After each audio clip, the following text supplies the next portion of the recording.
When people looked at Mia and me, they often said, "You two are lucky to have each other." They weren't wrong.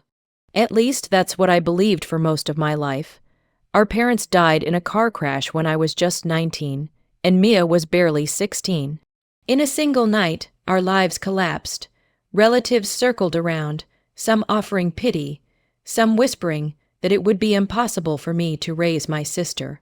I still remember standing at the funeral, gripping Mia's trembling hand and promising her, "I'll take care of you, always."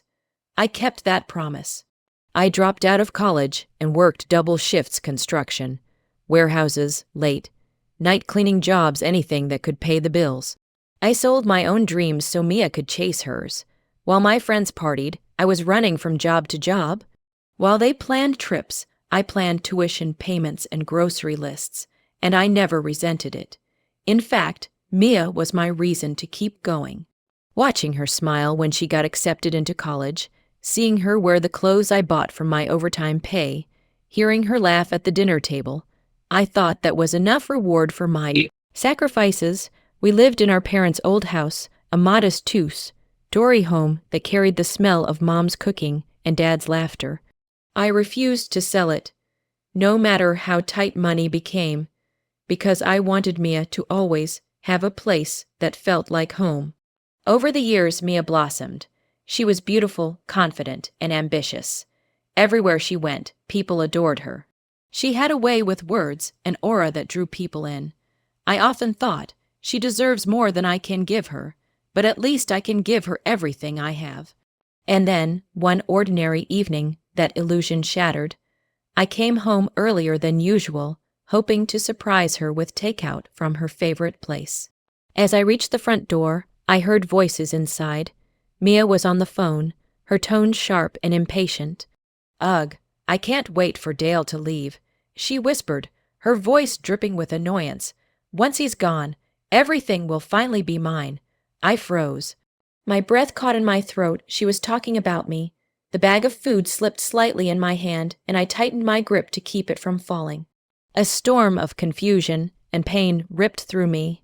Did I hear that right? My sister, the girl I gave up everything for, was wishing me gone.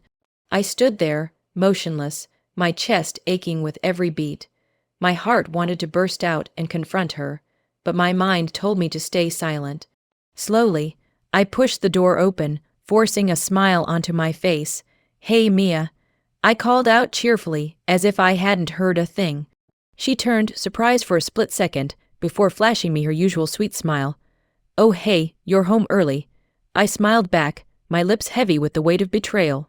"Yes, Mia, I'm home early enough to hear the truth." From that night onward, nothing felt the same. I played my role as the loving, clueless brother, but inside I was unraveling. Every laugh, every hug, every casual thank you from Mia replayed in my mind with poison. I started noticing things I had ignored before. Mia had become distant. She spent more time on her phone, locked in her room. She had expensive clothes I never remembered buying. Her friends whispered around me and gave me quick, guilty glances. One day, I found a credit card bill tucked away in her drawer. My name was on it. She had been using my information to make purchases, expensive makeup, luxury items, nights out. My heart pounded as I stared at the numbers, thousands of dollars. That night at dinner, she acted like nothing was wrong.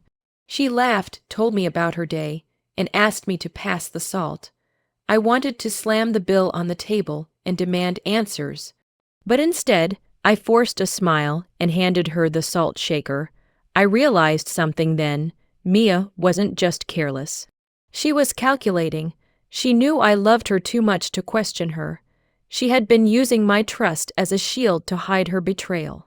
The more I observed, the more I uncovered. She wasn't just living recklessly. She was preparing to cut me out. I overheard more conversations, her telling her friends I was too soft, too dumb to notice anything.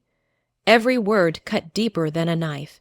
But I didn't confront her, not yet, because the more I thought about it, the more I realized, if Mia wanted me gone, I could give her what she wanted. But on my terms, so I smiled, I listened, I acted the fool, and quietly I began my plan. The truth was uglier than I imagined. Digging through documents, emails, and bank statements, I found out Mia had been forging my signature on loan applications. She had already racked up a dangerous amount of debt in my name. Not only that, she had spread lies about me in the neighborhood, telling people I was unstable, aggressive, even violent. That explained why some neighbors avoided me or looked at me with wary eyes. She was isolating me, making sure no one would take my side if things went wrong. But the worst discovery came one afternoon when I found real estate papers in her room. She was planning to sell our parents' house. My parents' house, the one thing I swore I'd protect. My hands shook as I stared at the papers. The house wasn't just bricks and wood.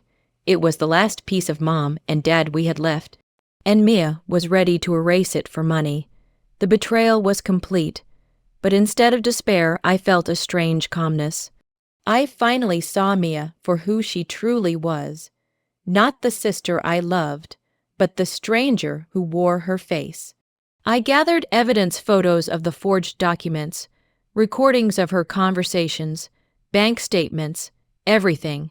I stored them safely, and then, at a family gathering, when our relatives came over to celebrate Mia's achievements, I chose my moment. She was glowing, bragging about her future plans, how she would soon own the house. People applauded her confidence. I stood up, my voice steady. "Funny thing, Mia, you say you'll own the house, but last I checked, you've been forging my signature to get loans, lying to everyone here about me, and planning to sell the one thing Mom and Dad left us." The room went silent. Mia's smile faltered, then returned as a smirk. "You're making things up, Dale. You're always so dramatic." That's when I pulled out the folder of evidence. Gasps filled the room as relatives leaned forward to see. Her lies, her manipulations, her schemes, exposed in black and white. Her face drained of color. Mia tried to fight back, but the evidence was undeniable. She begged, then screamed, then accused me of betrayal as if I had wronged her. But the law doesn't listen to crocodile tears. The forged loans were traced back to her. The debts were hers to bear. The attempt to sell the house failed when I secured the deed under my sole name, with the proof I had collected. For once, Mia had nothing left to hide behind. I watched as her perfect mask crumbled. The sister I once loved stood before me, stripped of her lies, drowning in the mess she created. She cried, cursed me, even tried to guilt me, reminding me of all the times we had shared. But those memories felt like ashes now. One evening, after the dust settled, I packed a small bag. Mia sat in the living room, her eyes red from crying. "Where are you going?" she asked, her voice trembling. I looked at her calmly, a small smile tugging at my lips. "You wanted me gone, remember? Well, I'm leaving, just not the way you thought." And I walked out. I left her with the debts, the shame, the emptiness of her own betrayal. As for me, I felt lighter than I had in years, free. For the first time, I wasn't living for Mia's happiness. I was living for mine.